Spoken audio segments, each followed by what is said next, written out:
727,000. That is the number of men who unalive themselves the past year. And every year in modern times, and it just keeps going up. Unfortunately, it's likely that at some point in your life you probably felt the urge to unalive yourself or to physically harm yourself or other people, and I'm no stranger to that. But it's such a gut-wrenching statistic that many men are unaliving themselves, let alone women, who are unaliving themselves because they're depressed, because they're purposeless, because they see no way out in life.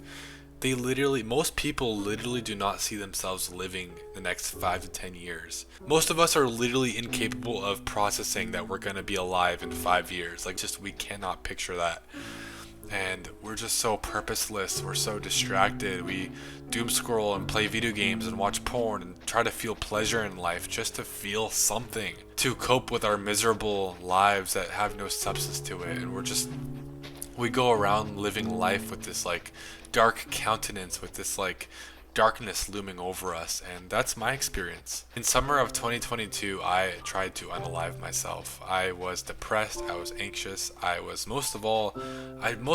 just felt a weird, unexplainable darkness that was over my life, which I later found out what that was. But if you relate to that, then this is a video that you probably should watch to the end, because that darkness that you feel over you, that you don't have any reason for feeling, you don't know why it's there, that darkness will try to end your life someday and will try to get you to commit suicide. Middle of 2022, I was coming home from my shift at Taco Bell. I was working the night shift, and I got home, and it was 4 or 5 a.m. maybe. I don't even know if I was closing this day or not. I don't remember. I genuinely don't remember if I was closing this day or if this is just a late night shift. But I got home late, just sitting in my driveway, and everybody was asleep. My dad was asleep. Everybody was asleep, and I just sat there probably 2 or 3 hours, and I was listening to dark music, depressing music that only reaffirmed my negative thoughts and only made my suicidal ideation even worse and made me want to end my life even more. But this darkness was all that I knew, and this darkness felt more comfortable than living in the light. I mean, how, in this state that I'm in of depression and misery and darkness, how can I tell myself that everything's going to be okay? How can I tell myself positive affirmations? This doesn't work when you're in this dark place. And so I was just trying to numb myself and feel some kind of way by listening to dark, depressing music. Eventually, I got so mad at myself.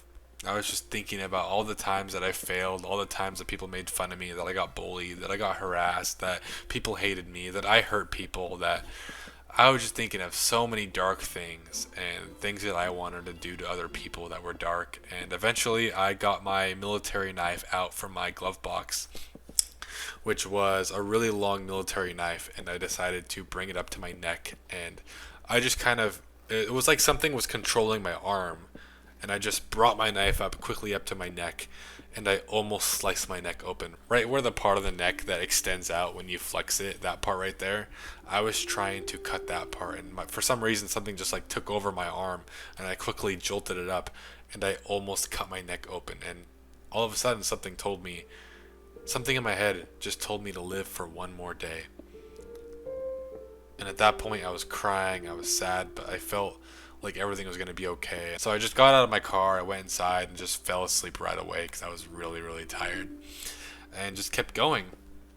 And I was basically living this dark, depressing, torturous lifestyle and mental headspace for months and months and months. In early 2023, I was at another dark point in my life where I was homeless, living in my car, and I had nothing. I couldn't doom scroll, couldn't drink alcohol because I wasn't of age. I couldn't eat junk food because I couldn't afford it. I couldn't smoke weed because I couldn't afford it, nor could I buy it. So I was just in this dark place, but I had nothing to comfort myself with. I couldn't doom scroll because I don't know if I had Instagram or what. I don't know. I for some reason I just didn't doom scroll back then. But I had nothing to cope with. And I wanted to watch TV shows. That's actually one of my coping mechanisms that I had at the time. I wanted to just watch TV and watch my favorite shows, my comfort shows, to forget about my real life. But I couldn't even do that anymore. Like, I physically couldn't watch any shows. I just felt so numb and so trapped, and I couldn't do anything. I was just sitting there, and in my car I was laying there, and I felt so purposeless, so lonely, so dark, so negative. My life felt like it was going nowhere, and I thought ending my life was just the better solution to all of this, because it was just so overwhelming. Going on, living another day, it was just so overwhelming. So I had one last resort before I was going to end my life. I didn't believe in Jesus. I didn't believe in Christianity. I was born Muslim. I knew Islam was false. I knew Buddhism was false. I tried New Age, and it kind of felt good, but like it still felt purposeless and like lifeless, and it still made me feel numb, and kind of made me feel a little dark inside when I practiced New Age. Even though it made me feel good physically and mentally, spiritually, for some reason, something just made me feel so dark inside when I practiced that. And of course, by New Age, I'm talking about like grounding, meditation, all that kind of stuff, manifestation, positive affirmations, astrology, all that kind of stuff. It didn't work. And so, as a last resort, I did the one thing that I knew that might be an option. And I didn't believe in Jesus. I didn't believe in any of this. I didn't think it could be true. I didn't know how it could be true. It just didn't make sense to me. Nobody ever explained to me who Jesus was or why he was a human and God. And like, I didn't understand any of that. It just didn't make sense to me, especially as an ex-Muslim. And so, as a last resort, I just tried it because I was going to church with my friend for a couple months, and I was like, okay, you know what? I'm just going to try calling out to Jesus. And for some reason, it just felt so real. And I started crying out to Jesus Christ. Lord, please, if you're real, just show yourself. Please save my life. Please just do something, or I can't go on any longer. I just need you. I'm telling you guys, if nothing happened here, I was going to end my life. But all of a sudden, I felt a spiritual peace just rush over me. I felt love from something bigger than me. I felt joy, contentment for the first time in years. Literally, for the first time since I was a kid, I felt that way. And like the anxiety was gone. I was just fully present and fully mindful, fully in the moment. And I just felt so happy, so good. And at that point forward, I knew God was real. And then I come to find out later on that God is the source of everything good.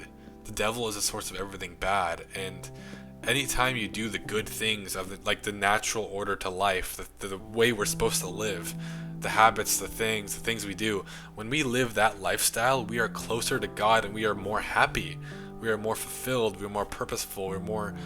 We're less anxious. And I realized when you have a relationship with God and you live out a godly lifestyle, a good lifestyle objectively, you're just so much more mentally healthy, and you have more purpose and meaning. And I finally felt like I wanted to live, and my life got so beautiful, guys. You have no idea.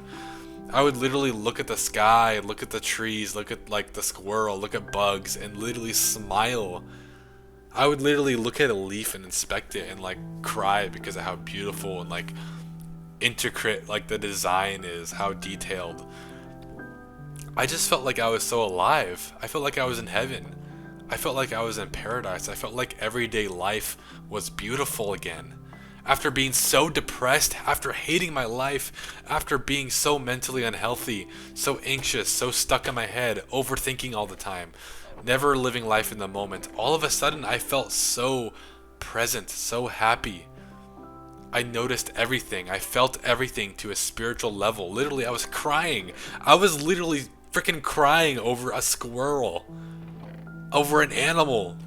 I was crying because that's how spiritually, instead of feeling numb, this is how alive I felt. This is how real I felt. This is how amazing I felt. Jesus quite literally changed my life. And I'm not telling you to go convert. If you're depressed, if you have suicidal thoughts, I'm not telling you go convert to Christianity. That's not what I'm saying. But what I'm saying is, I want you to listen to me right here when I say this, because again, if you're depressed, if you hate your life, if you're getting suicidal thoughts, at this point you should probably just listen to anybody. Like, at this point, if your methods, your thought patterns haven't worked out for you, then at this point you should probably just take somebody's advice. And this is my advice that I have for you as somebody who tried to end their life. This is what I want to tell you. This is the objective truth about our universe. If you want purpose, if you want happiness, if you want love, if you want peace, like true spiritual peace, if you want joy, if you want to live life in the moment, if you want to feel like you're content, if you want to feel like you're innocent again, pure again, like you were as a kid, if you want to feel curious, if you want to feel just alive again,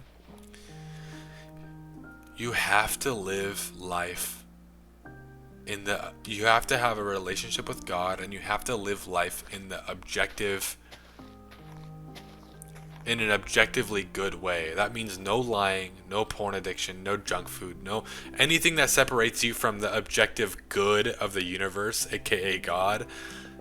Anything that separates you from that is going to make your life worse. Your mental health, your physical health, your spiritual health, those things all get worse when you're living that bad lifestyle. So we need to be doing objectively good things, living a better life, cutting out our addictions, not telling lies, being pure, being innocent, not being lustful, not eating junk food, not being hateful, being nice, being kind, overcoming our trauma, overcoming anxiety, depression. How do you do this? Of course, it's like a complicated thing to overcome these things and work on these things. It's a long process, and that's why I make these videos, because I want to touch on every single thing. How to overcome, how to do better, how to beat your addictions, how to stop watching porn. Like, I make videos for that reason, to talk about these things, but also in a broad sense, just getting closer to God and living more of that natural lifestyle that we're all supposed to live, the objective good in the universe. That will get you closer to actually loving your life again, just like you did as a kid, if not even better. Literally like heaven on earth. And so my heart goes out to all the people who are unaliving themselves, who never get to experience this true happiness, this true life. They feel so trapped. You guys feel so trapped. You guys feel so hurt. And if there's only one message I could just tell everybody, it's that this beautiful life is possible for you. It really is possible for you, even if you're in your darkest moments. But with that being said, I love you guys. This video has to end because my footage is running out. But I love you all, and I'll see you all hopefully sometime soon. Goodbye.